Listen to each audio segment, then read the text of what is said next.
그 유명한 괴테는 이렇게 마지막 죽어가면서 이런 얘기를 합니다. 나에게 조금 더 빛을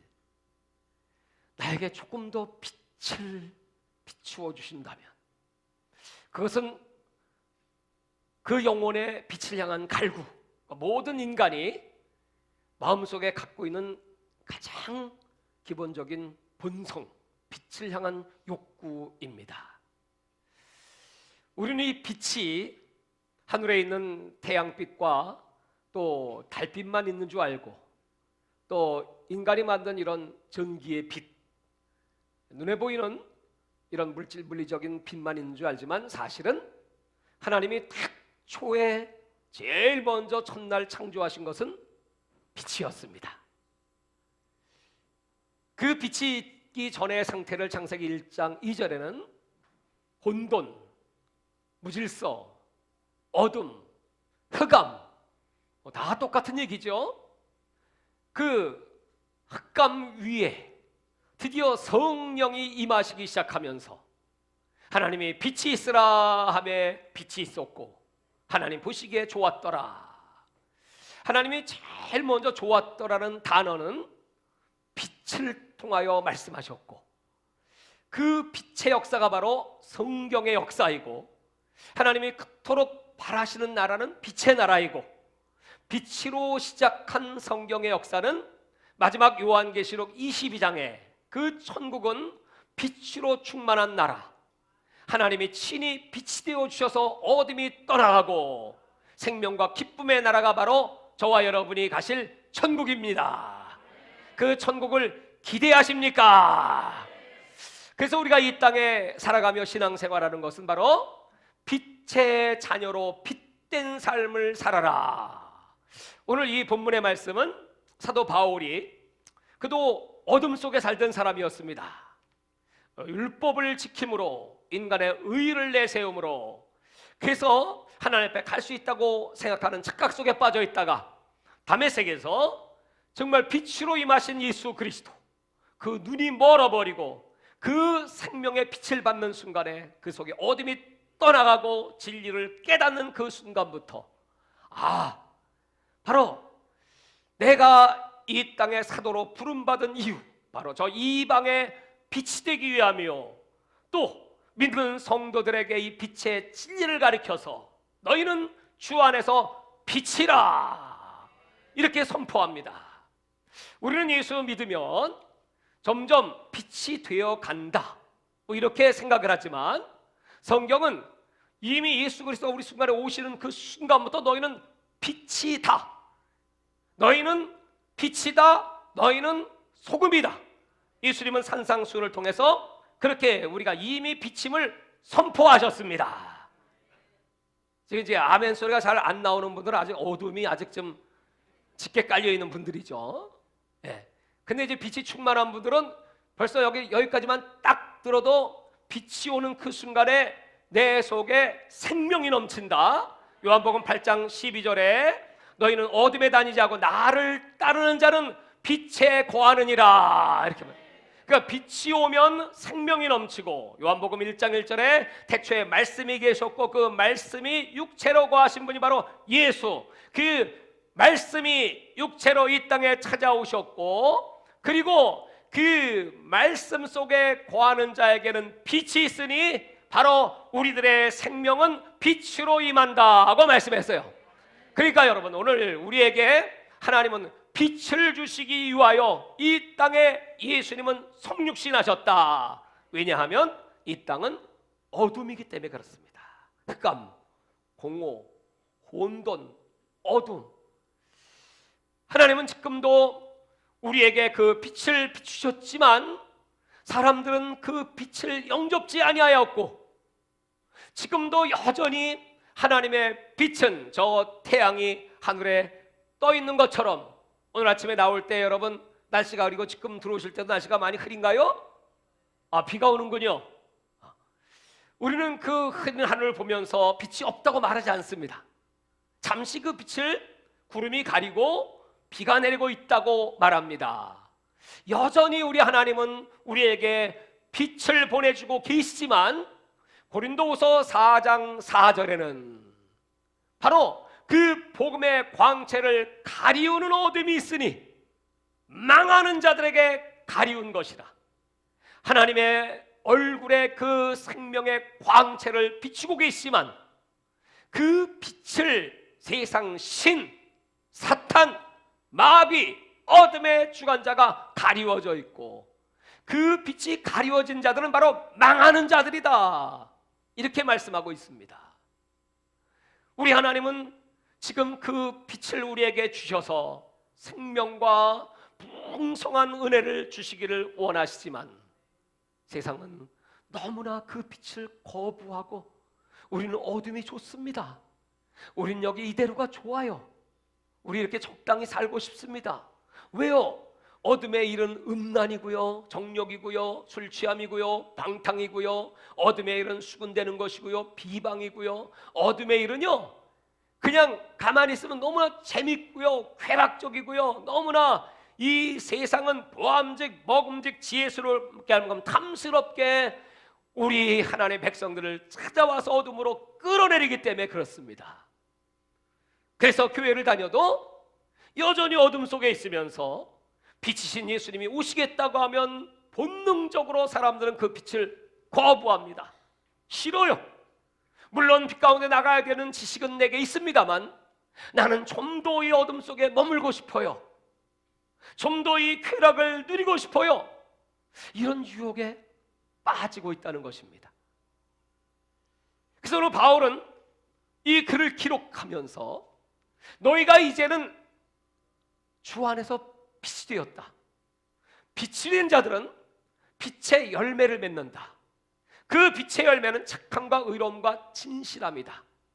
예수님께서는 누가복음 6장 45절에 사람은 그 쌓은 것으로부터 선을 쌓은 자는 선을 입으로 내고 악을 쌓은 자는 입으로 악을 낸다, 이렇게 말씀했어요. 그러면서 우리 말의 열매가, 오늘 바울은 이 글 앞에 결론을 내기 전에 이렇게 먼저 기록했습니다. 5장 3절을 보시면 음행과 온갖 더러운 것과 탐욕은 너희 중에서 그 이름조차도 부르지 말라, 이런 성도에게 마땅한 바니라. 이제 빛의 자녀들의 언어와 또 어둠 속의 자녀들의 언어가 무엇인가를 기록했습니다. 4절 누추함과 어리석은 말이나 희롱의 말이 마땅치 아니하니 오히려 감사하는 말을 하라. 딱 둘입니다. 여러분 속에 지금 무엇이 들어있는지, 얼굴은 세수하고 화장도 하고 스킨도 바르고 로션도 바르고 그리고 오늘 나오셔서 환하신 것 같지만 사실 여러분의 그 마음 속에 무엇이 있는지, 그것은 여러분의 입술의 언어를 보면 금세 알 수 있어요. 그것은 바로 음행, 더러운 것, 탐욕, 또 누추함, 어리석은 말, 희롱의 말, 또 남을 비방하고 중상모략하고 뒤통수 치고, 이런 모든 말들이 다 어둠 속에서 나오는 말들이야. 지금 여러분 이 세상은 말로 가득 차 있습니다. 정치인들의 말이 가득 차 있고 사람의 말로 가득 차 있고 매스컴을 TV를 틀면 거기에 온통 방송으로 쏟아나오는 말의 잔치입니다. 말의 잔치. 오늘 여러분도 이 시간까지 말씀을 좀 많이 하셨죠? 근데 그 말이 무슨 말이냐 이 말이에요. 그 말의 내용이 무엇이냐, 그것이 당신은 지금 빛 가운데 있습니까? 아니면 어둠 가운데 있습니까? 하는 것을 증명하는 거예요. 다시 한번 질문하죠. 오늘 사랑하시는 여러분들은 빛 가운데 계신가요? 다시 한번, 여러분들이 빛 가운데 계시다면 그 빛의 열매가 있으신가요? 자, 심각해지는 겁니다. 다시 한번, 오늘 그 빛의 열매인 착함, 옆에 사람 한번 쳐다보시면서 참 착하지? 착해요? 의로우신가요? 진실하신가요? 그러면 결정적으로 주님이 이렇게 나에게 말씀하시더라고요. 너희가 빛 가운데 있다는 증거가 무엇이냐? 요한일서 2장 9절에 다 한번 찾아볼까요? 아까는 그냥 내가 읽었는데, 내가 말했는데 이건 너무 중요하니까 한번 찾아보겠습니다. 요한일서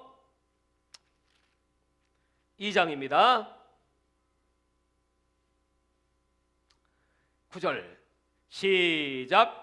빛 가운데 있다 하면서 그 형제를 미워하는 자는 지금까지 어둠에 있는 자요. 자, 옆에 분에게 빛 가운데 계신가요? 시작. 대답을 하세요. 아멘 했어요?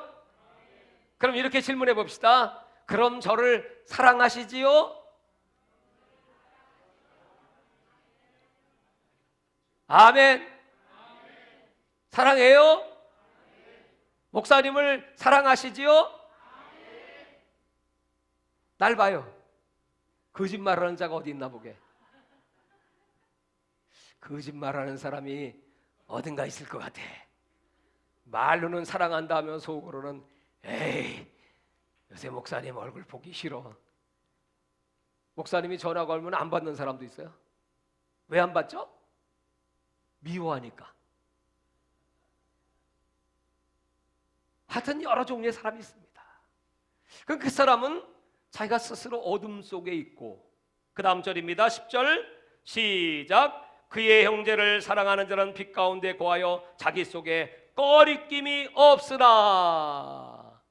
여러분이 지금 여러분 주변의 사람들, 교회 안에는 여러 사람들이 모입니다. 그 사람의 배경이 다르고 또 그 사람의 학문 또는 성격, 기질, 그 다음에 삶의 스타일이 다 달라요. 나하고 생각과 견해 또는 스타일이 같은 사람들은 좋아하죠. 그렇지 않은 사람들이 있어요. 성격이 달라요. 얼끄러워요. 대화가 잘 안 통해요. 처음엔 잘 몰라요.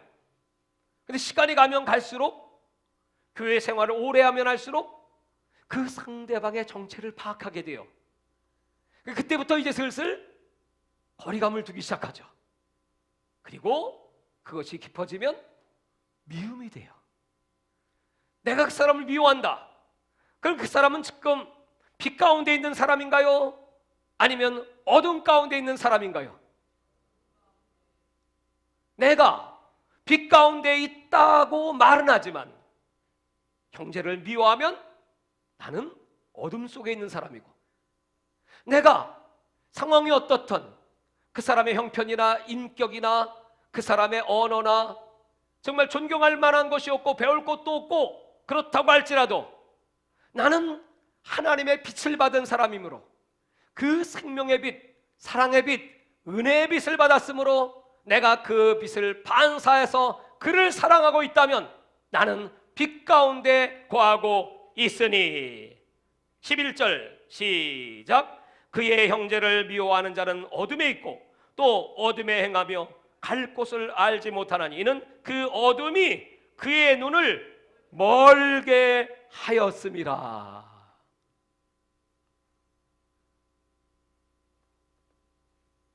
사랑하는 여러분, 우리는 빛이 될 수가 없습니다. 우리는 빛을 낼 수도 없습니다. 그런데 예수님께서 요한복음 1장에 분명히 말씀하셨어요. 하나님은 말씀이시고 말씀이 이 땅에 찾아오셔서 그 말씀 속에 생명의 빛이 있다. 그 빛을 우리에게 비춰주시는데, 그 빛을 우리는 받아들이는 반사체고 발광체는 하나님이시고 우리는 그 발광체를 받는 반사체다. 반사체는 그 빛을 전달하는 자입니다. 거울이라고 하는 반사체는 빛을 받아서 전합니다. 근데 거울보다도 프리즘이라고 하는 반사체는 햇빛을 받으면 그 빛이 7색깔 무지개로 반사됩니다. 근데 볼록 렌즈라고 하는 반사체는 그 빛을 받으면 그 빛을 집중시켜서 열을 내고 드디어 불을 붙입니다. 그 우리 그리스도인도 이제 하나님의 빛을 우리 똑같이 받는데, 어떤 사람은 아예 그 빛이 단절된 바로 망하는 사람이죠. 세상 신 어둠의 주관자가 하나님과의 우리 사이를 죄로 단절시켜서 그 빛을 공급받지 못하는 사람은 망할 사람, 어둠의 자식, 그 마지막은 지옥의 형벌. 천국은 빛의 나라, 지옥은 어둠의 나라, 딱 갈라지죠. 근데 이제 그 빛을 받는 사람도 그 사람이 그 빛을 받아서 이제 어떻게 내 속에서, 오늘 여러분 속에 빛의 근원이신 예수 그리스도가 성령으로 내 안에 중심에 와 계십니까? 그러면 그 다음부터 어떤 사람은 거울처럼, 어떤 사람은 더 아름다운 빨주노초 파남보 프리즘의 무지개처럼 세상에 그리스도를 전파하는 사람이 있고, 또 어떤 사람은 그 빛을 받아서 그 볼록 렌즈로 아주 강력하게 그 사랑의 빛을 집중시켜서 그 사람의 마음속의 모든 죄악을 다 소멸시키고 그 냉랭한 심령에 성령에 불을 붙여 할렐루야. 예수님께서 말씀하셨죠. 이 불이 붙었으면 내가 무엇을 더 원하겠느냐? 이 답답함을 누가 풀어주겠느냐? 누가복음 12장에 예수님은 가슴을 치면서 내 소원이 있다면 내 이 생명의 빛, 사랑의 빛, 구원의 빛, 이 능력의 빛, 치유의 빛으로 사람들을 태우고 죄악을 소멸시키고 그 영혼 속에 그 하나님의 불이 타오르게 할지어다. 그 일을 위하여 예수님은 부활 승천하셨고 오순절날 성령을 보내셨고, 성령이 임하시니까 그 120문도가 마가의 다락방에서 간절히 기도할 때 하늘에 불이 머리 위에, 각 사람 머리 위에 임하여 있더니, 그리고 오순절 날이 이름에 그 불이 사람 속에 쑥 들어갔더니 사람들이 성령의 충만받고 성령의 말하게 하심을 따라 새 방언을 말하더라. 그러면 하나님의 능력이 임하기 시작하니까 그 성전 미문에 앉은 매개를 바라보면서 한 푼 줍시오. 그때 두 사도는 말하기를 내게 은과 금은 없거니와 내게 있는 나사렛 예수 그리스도 이름으로 명하노니 일어나 걸어라. 여러분, 앉은 매개를 일으키고 그들이 가는 곳곳마다 성령의 불이 임하여 3,000명 5,000명 회개 역사가 예루살렘 유대 사마리아 땅까지 이 성령의 불이 임하게 되는 것입니다. 그 제자들은 오늘 예수님의 이 말씀, 생명의 빛으로 임하신 예수 그리스도, 그들은 한때 욕심 때문에 가룟 유다는 타락해서 지옥으로, 또 나머지 제자들도 역시 두려움 때문에 자기 생명을 소중히 여기고 하나님을, 예수 그리스도를 부인하고 예수 그리스도를 멀리하다가 다 예수를 버리고 떠난 배신자가 되었지만, 그러나 마지막 순간 부활하신 예수 그리스도를 다시 만난 후 예수님이 만나서 해주신 일이 무엇입니까? 엠마오로 가는 그 두 제자 옆에 나타나셔서 이 성경을 풀어주시니 그들이 그 말씀을 들을 때 마음이 뜨거워졌더라. 예수님은 빛이십니다. 예수님은 불이십니다. 예수님이 다가오시면, 이 말씀이 다가오면 여러분의 마음 막 뜨거워지죠. 지금 뜨거워요? 아직 미지근해요? 내가 보니까 여기 미지근한 분들이 많네 아직. 그냥 하나님의 말씀을 들으면 그냥 마음 막 뜨거워지고 견딜 수 없고 불이 막 붙어가지고 어찌할꼬 가슴을 치고. 여러분, 하나님이 누굴 쓰세요? 예배 시간에 그냥 맹맹하게, 기도도 그냥 그렇게 적당히, 그런 사람 쓰실까요? 쓰임 받을 수가 없죠. 하나님이 누굴 쓰실까요? 내가 금요일 날 입다에 대한 설교를 하나님 주셔서 하게 되었는데, 입다는 기생의 아들입니다. 그러니까 그 본초 정실 부인의 자식들이 왕따를 시켜요. 나가, 기생의 자식이. 기생이라고 그래서 뭐 그런 창녀 같은 그런 여자는 아니었을 것이고, 다른 이제 몇 번째 부인이 되겠죠. 첩의 자식이죠. 그래서 그는 울분을 가지고 북쪽 요단강 동편 북쪽 높당으로 갑니다. 그래서 그 가슴에 한이 있어요. 너무너무 괴로워. 근데 그 소문을 듣고 그 당시에 그 같은 처지에 있는 그 불우한 자들, 비루한 자들, 소위 말하는 잡류, 성경에는 잡류, 깡패, 와일드한 이런 사람들이 모여들기 시작했어요. 그래서 거시기 심정은 거시기가 잘한다고 모여가지고서 가슴을 치고 있어. 근데 그때 나라에 위기가 왔습니다. 그 위기는 바로 저 암몬 족속이 군대를 일으켜 이 이스라엘 침공하려고 합니다. 침공을 딱 하려고 하는데 보니까 전쟁터에 나갈 사람이 없어. 왜요? 다 뭐 성전 안에서 뭐 율법 있고 묵상하고 계명을 지키고 빈 옷 입고 폼 잡고 있지. 지금으로 치면 책상 위에서 성경, 주석 연구하고 신학 가리키고 그런 점잖은仙님 같은 목사님들이지 앞에 나가 싸울 사람이 없어. 그러니까 이 장로들이 이 큰일 났다. 여러분, 누가 나라를 지킵니까? 누가 나가 싸웁니까? 싸움은요,仙님은 싸울 수 없어요. 싸움은요, 싸움꾼이 해야 돼. 싸움꾼이 누군가니까 입다야. 그리고 찾아가서 제발 부탁이오니 이 나라를 구원해 주세요. 이 전쟁에 앞장서서 전쟁을 승리로 이끌어 준다면, 그러면 우리의 두목으로, 사사로, 지도자로, 리더로 당신을 모시겠습니다. 그래요. 그 입다라는 사람이 아주 성경이 불같은 사람이고 아주 싸움꾼입니다. 그래요. 나를 그렇게 무시하고 내쫓고 우리 형제들이 그랬는데 정말 전쟁에 이기면 나를 지도자로 세워줄 거 맞죠?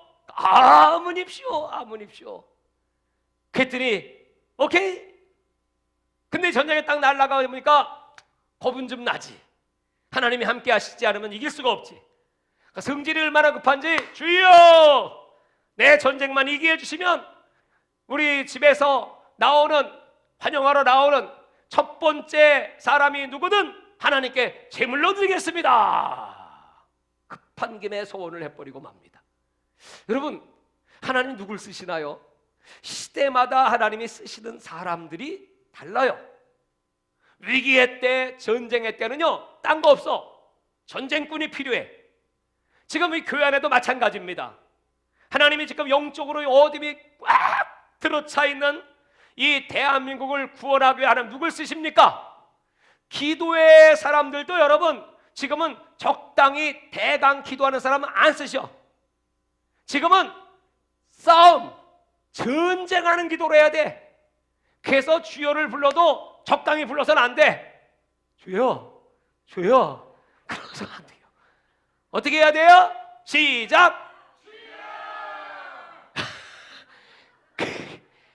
이게 다른 거야 이거.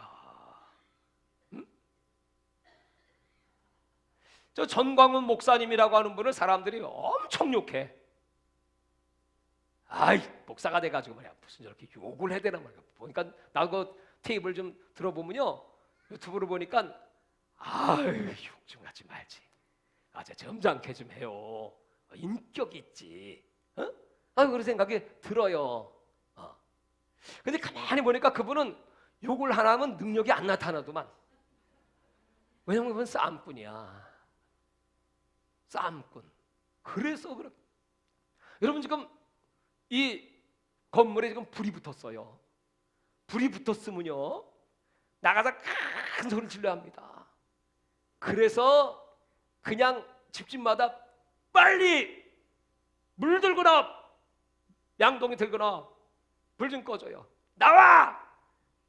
그래야지. 우리야 불 나와주시겠습니까? 제발 부탁하오니 나와주세요. 그럼 누가 나와요? 그러니까 안 나오니까 안 되겠다.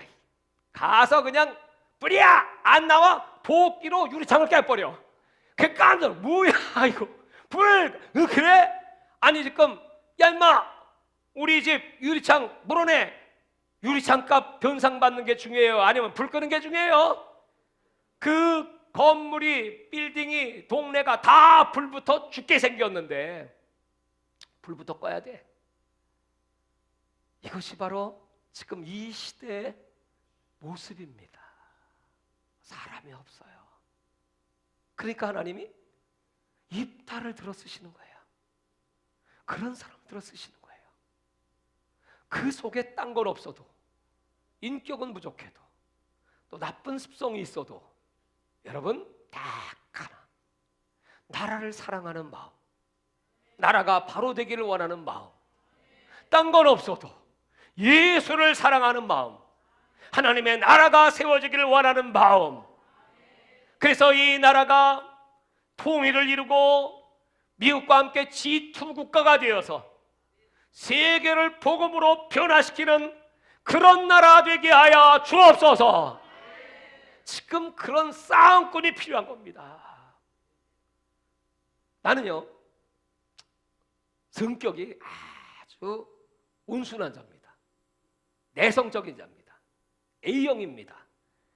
내가 학교 다닐 때 어린 시절에 내 별명이 미싱이었어. 미싱 알아요? 왜냐하면 여자애들 이쁜 애들 앞에만 딱 서면 그 미싱이야. 얼굴이 빨개지고 뭐 어디 나가 발표? 나 못해. 내가 공부는 잘했지만 발표는 못해. 창피해서 실수할까 봐 못해요. 근데 어린 시절인데 우리 동네 아이들하고 옆에 동네 아이들하고 패싸움이 벌어졌어. 패싸움. 그래서 이제 나는 얌전한 학생이고 난 싸움 같은 거 난 못해 나. 그렇다고 내가 힘이 없는 건 아니었고 운동을 했어요. 유도했어요. 초등학교 시절에. 수영을 했어요. 우리 집 앞에 염전이에요. 그러니까 내가 보면 돌덩어리 같았어요. 수영도 무지하게 빠르고 겨울이면 스케이트 탔어요. 스케이트 무지하게 빠릅니다. 그때는 뭐 몸이 얼마나 좋고 날쌔어요. 운동했으니까. 근데 내 성격은 절대 그런 거 못해. 그런데 이 앞에 동네 애들이 막 그냥 우리 동네를 막 쓸어버리겠다는 식으로 막 그냥 불의한 자들이 막 공격을 해온다고 하니까 갑자기 내 마음속에 정의로운 분노가 끌어올리기 시작했어. 이건 아니지. 이건 안 되지. 그래갖고 내 친구 애들은 다 주먹 좀 쓰고 노는 애들이에요. 나는 항상 뒤에서 아주 점점 공부 잘하는 모범학생이었어요. 그래서 동네 어머니들이 야, 저 병년이 좀 닮아라. 병년이 좀 닮아. 그랬어요. 근데 막상 싸움이 딱 붙으니까 내 속에 불이 붙어갖고 이런 기아 SK 같은 새끼들 그러고 내가 욕을 하면서 막 앞에 전진을 하니까 이놈들이 무서워갖고 다 도망갔어. 그 싸우지도 않고 이겼어. 내가 놀랬어요. 세상에. 아니 내 속에 그런 또 다른 내가 있단 말이냐? 난 그때 충격을 받았어요. 그리고 잊어버렸어요. 예수를 믿었어요. 왜 믿었을까요? 너무너무 힘들고 어렵고 연단을 당하니까 우리 집안에 며느리 3대가 다 쓰러지고 할머니, 어머니, 우리 아내까지 내 사업 다 망하고 그래서 이제 어쩔 수 없이 두 손 들고 천부여주옵소서 하나님께 나왔어요. 그리고 열심히 공부하고 늦게 공부하는 만큼 최선을 다했고, 밤이면 산에 가서 기도하고 무덤 위에 올라가서 기도하고 담력 키우느라고. 그러다 주인한테 뒤지게 의도 터질 뻔했지. 걸음아 날 살려라 튀고 맨날 금식하고. 그러면서 하나님이 나에게 야성, 성령의 야성을 키워주시는 거야. 지금도 내 본성은 아주 얌전한 사람이고 참 점잖지요? 인정을 안 하시려고 그래요. 근데 단에 서면, 말씀을 잡으면 세계 어디를 가든지 똑같아요. 내 속에 거룩한 분노, 죄에 대한 분노.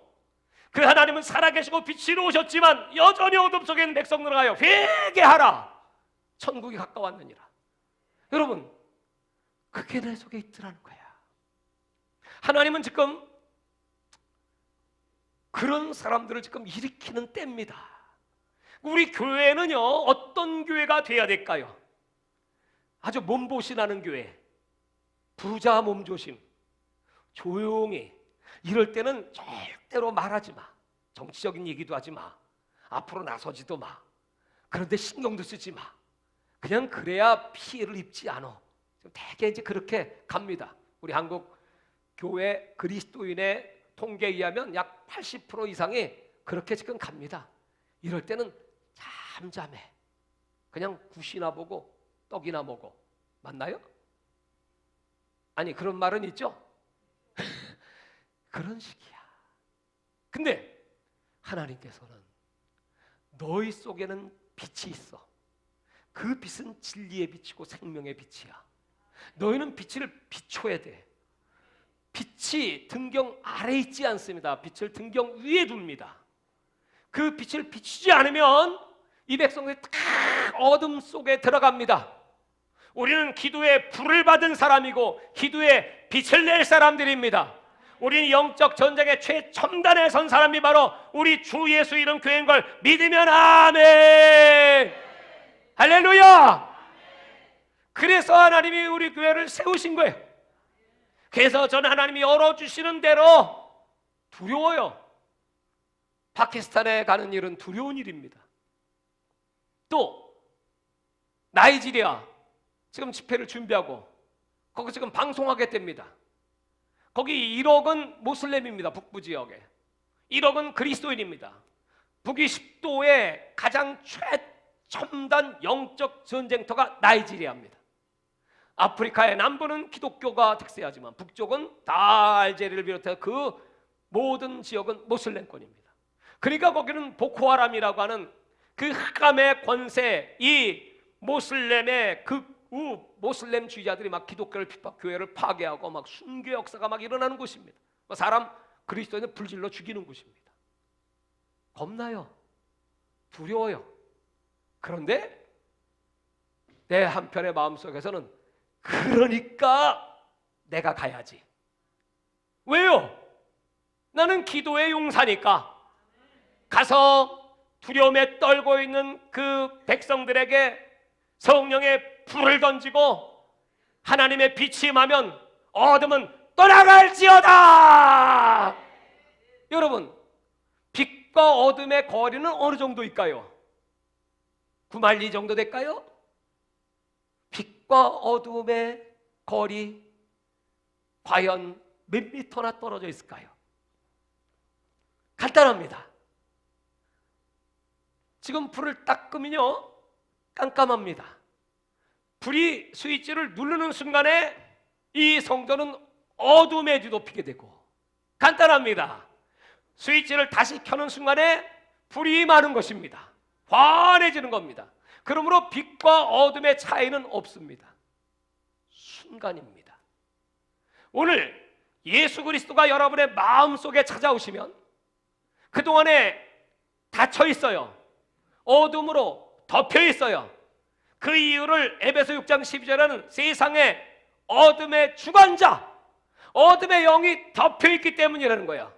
그것을 고린도후서 4장 4절 세상 신 마귀라고 말했고, 그 마귀로 말미암아 이 어둠으로 덮여있는 자는 망하거니와 그리스도는 하나님의 영광의 광채시라.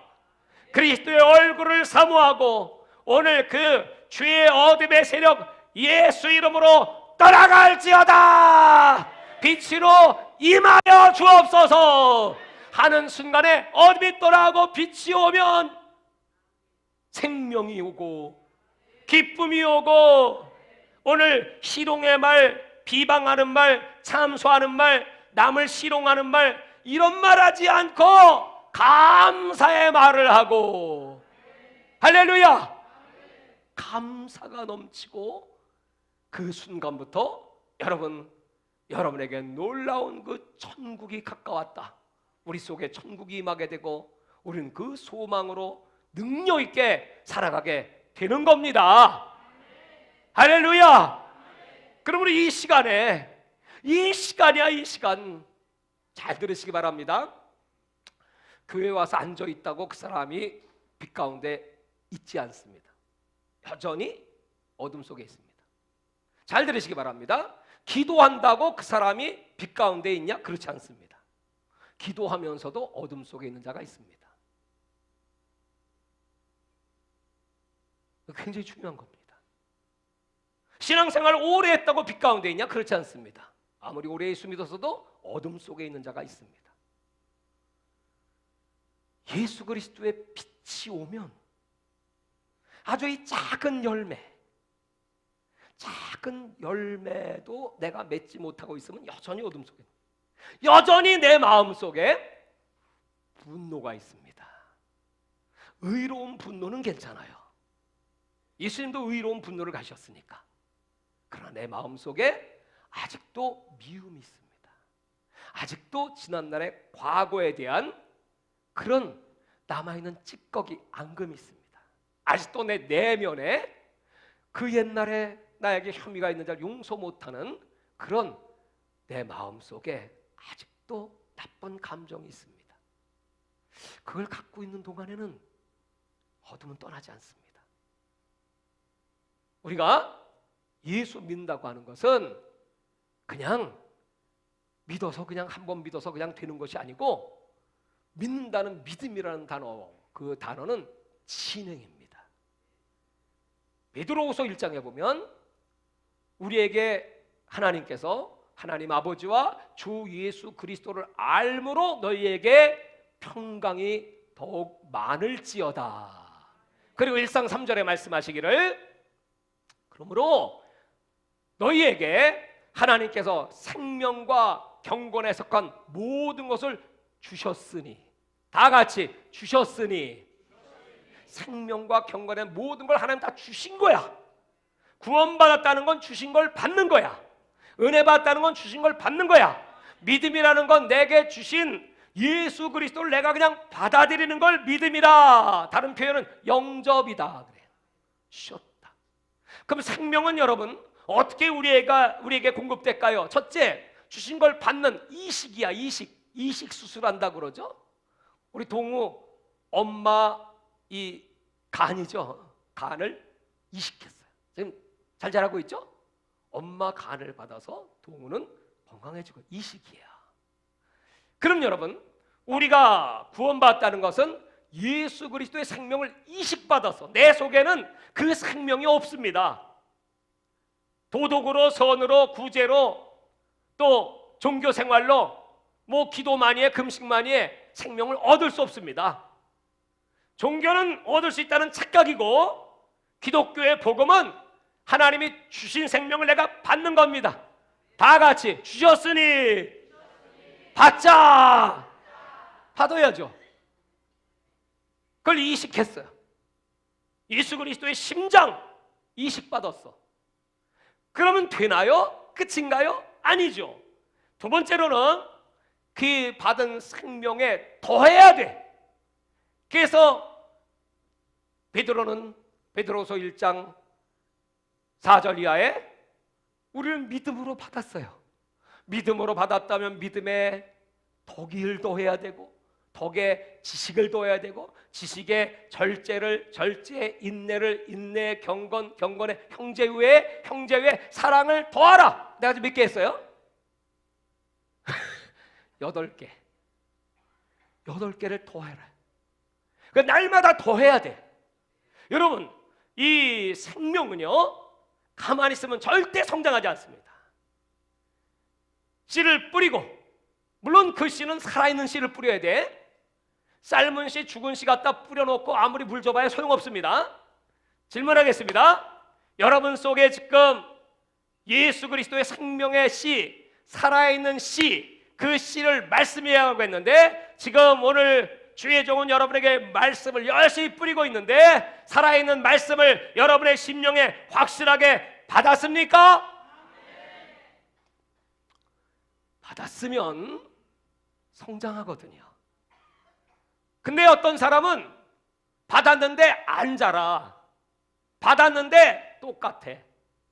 받았는데 싹이 나오질 않아. 받긴 받았는데 그 씨는 죽은 씨야. 분명히 하나님은 생명의 씨, 말씀의 씨를 뿌리셨는데 이 밭이 돌짝밭이야. 길가밭이야. 이 밭이 가시밭이야. 그래서 씨가 자라지 못하고 죽었어. 여러분 속에 씨는 살아계신가요? 여러분 속에 말씀 예수 그리스도 이 생명의 씨가 확실히 살아있습니까? 살아있으면 반응해요. 살아있으면 그 다음부터 땅을 뚫고 올라가고 몸부림을 쳐요. 그리고 빛을 받아들이려고 아우성을 쳐요. 물을 달라고 갈급해. 살아있는 사람은 하나님, 목마른 사슴이 시냇물을 찾듯이 내가 주를 찾기에 갈급하나이다 주야. 해봐요. 시작. 들가급해. 아니 갈급한 게 하나도 없어. 하나도 없어.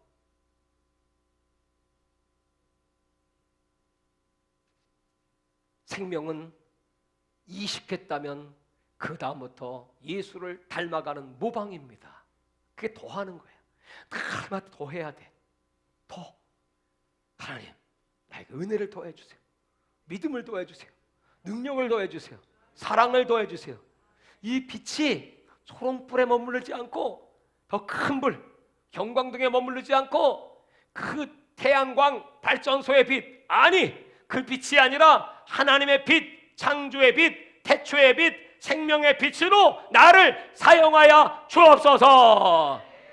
할렐루야.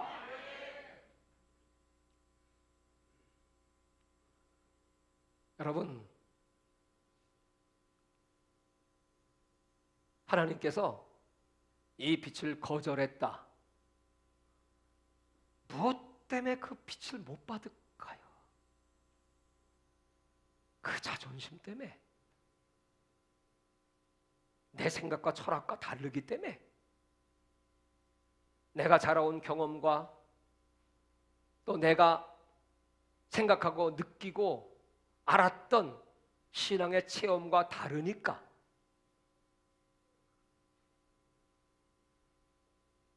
여러분, 그게 멸망으로 가는 겁니다. 누가 이 말을 했냐가 중요하지 않습니다. 이 말씀의 내용이 중요합니다. 이 말씀이 하나님이라는 사실을 인정하는 게 중요한 거예요. 그걸 받아들이면 변화가 와요. 어둠이 떠나가요. 얼굴이 달라져요. 그러면 응답도 빨라져요. 기쁨이 넘쳐요. 하나님이 쓰셔요. 그렇지 않고는 쓸 수가 없어요.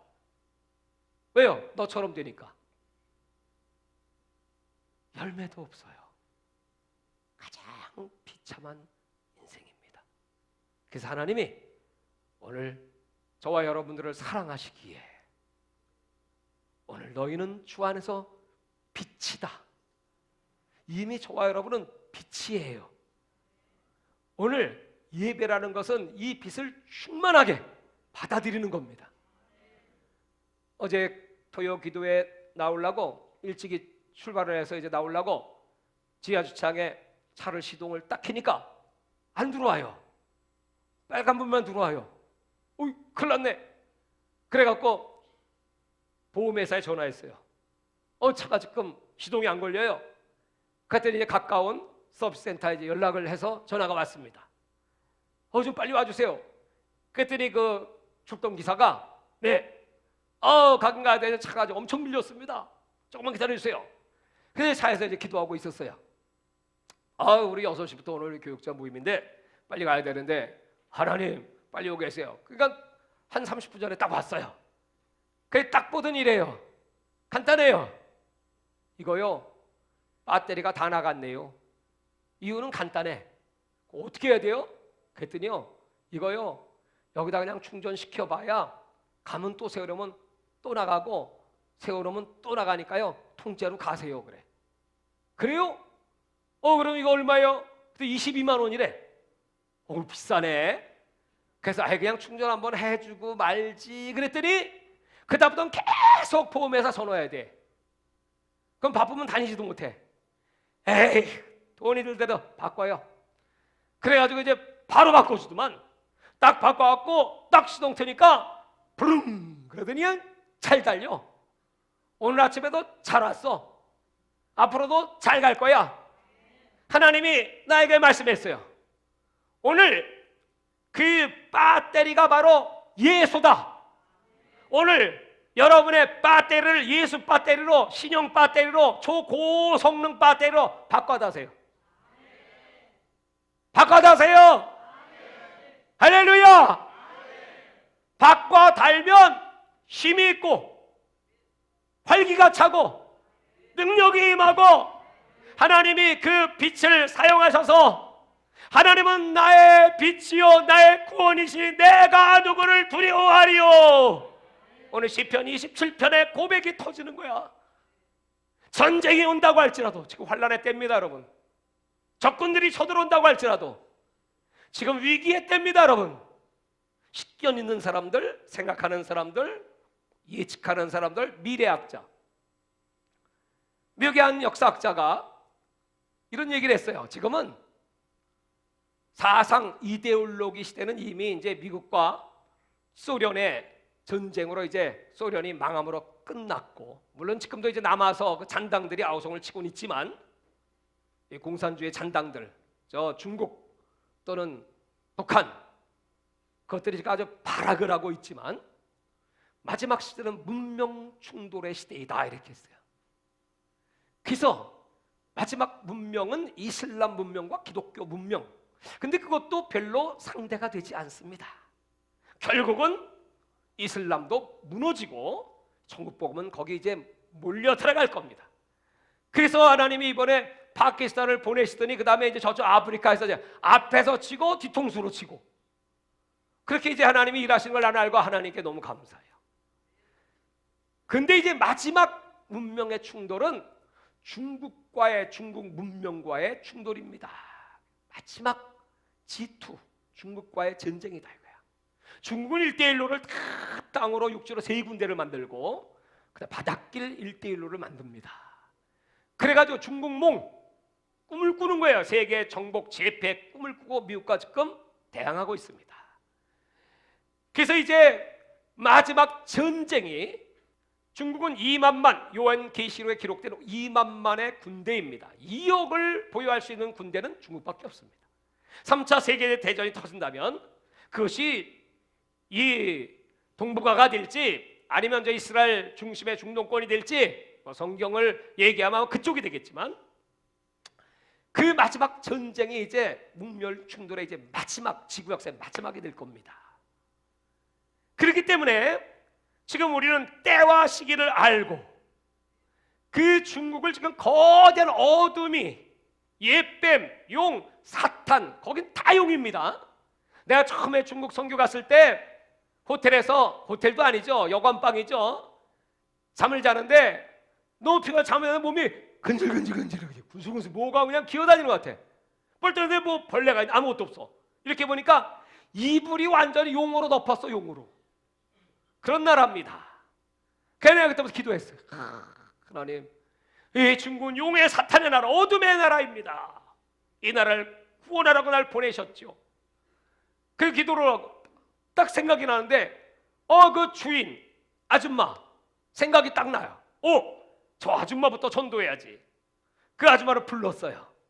그래갖고 내가 성경을 한 권 주면서, 물론 중국어 성경이죠. 자, 이걸 읽어보시고 예수 믿어야 됩니다. 기도해 줬어요. 그랬더니 이 아줌마가 책을 주니까 감사해요. 아멘 해봐요. 아멘. 그러고 갔어요. 그 책을 딱 가지고 갔다가 좀 이따 똑똑 다시 왔어. 왜요? 그랬더니 나 이거 못 받아요. 왜요?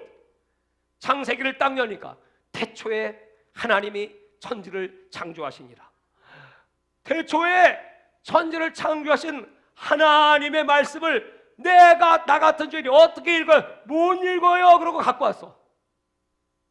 걔네가 다시 복음을 설명해주고 주니까 그가 이 성경을 가슴에 꽉 끼고 감사하다고 그러면서 가더라고요. 여러분, 우리 마지막 어둠의 세력들과의 전쟁입니다. 전쟁. 이 전쟁은 내 속에 있는 빛으로 말미암아. 여러분 속에 빛이 얼마나 강력하십니까? 그 빛이 얼마나 끌어오르고 있습니까? 마태복음 25장에 10처녀 중 5처녀 같이 빛이 등은 있지만 기름이 없어서 꺼졌습니까? 아니면 5처녀처럼 그 빛의 등에 기름이 가득 차 주님이 오심을 기다리십니까? 지금 불이 활활 타오르시는 분은 성경 들고 아멘. 이게 동작이 느리면 이거 아무것도 안 되는 겁니다. 예? 여러분의 빛이 이 하나님 말씀으로 내 가슴이 막 타오르고 불같이 이 말씀을 전하자면 견딜 수가 없습니다. 할렐루야! 주여!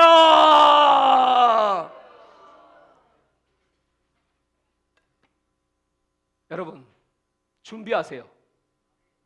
준비됐습니까? 준비됐습니까?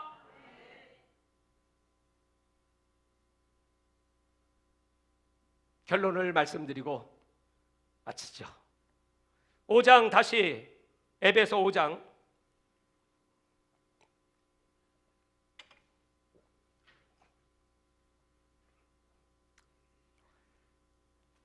5절부터 다시 한번 보죠. 너희도 정령이 이것을 알거냐. 음행하는 자, 더러운 자, 탐하는 자, 우상 숭배자.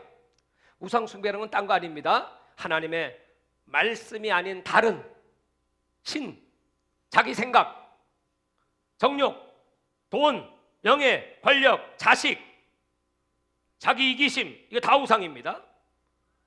우상 숭배자는 하나님의 그리스도와 하나님의 나라에서 기업을 얻지 못하리니 누구든지 헛된 말로 너희를 속이지 못하게 하라. 이러면 하나님의 진노가 불순종의 아들들에게 임하느니 그러므로 그들과 함께하는 자가 되지 말라. 너희가 전에는 어둠이었더니 이제는 주 안에서 빛이라. 빛의 자녀처럼 행하라. 빛의 열매는 모든 착함과 의로움과 진실함에 있느니라. 자, 열매가 그 사람의 빛 가운데 있는가를 증명합니다. 그러므로 자, 옆에 분하고 다시 한번 자, 착하게 사세요. 의로워지세요. 진실해집시다. 아멘. 그리고 10절 주를 기쁘시게 할 것이 무엇인가 시험하여 보라. 너희는 열매 없는 어둠의 일에 참여하지 말고 도리어 책망하라. 그들이 은밀히 행하는 것들은 말하기도 부끄러운 것이라. 그러나 책망을 받는 모든 것은 빛으로 말미암아 드러나나니 드러나는 것마다 빛이니라. 14절 시작. 그러므로 이르시기를 잠자는 자여 깨어서 죽은 자들 가운데서 일어나라. 그리스도께서 너희에게 비추이시리라. 오늘 여러분 깊은 영혼의 잠에서 깨어날지어다. 밤이 있고 어둠이 가까웠으니 어둠이 있고 낮이 가까웠으니 우리가 이 어둠의 옷을 벗고 빛의 갑옷을 입고 주 예수 그리스도와 더불어 육신의 정욕을 도모하지 말고 빛의 자녀로 나타나시기를 주의 이름으로 축원합니다.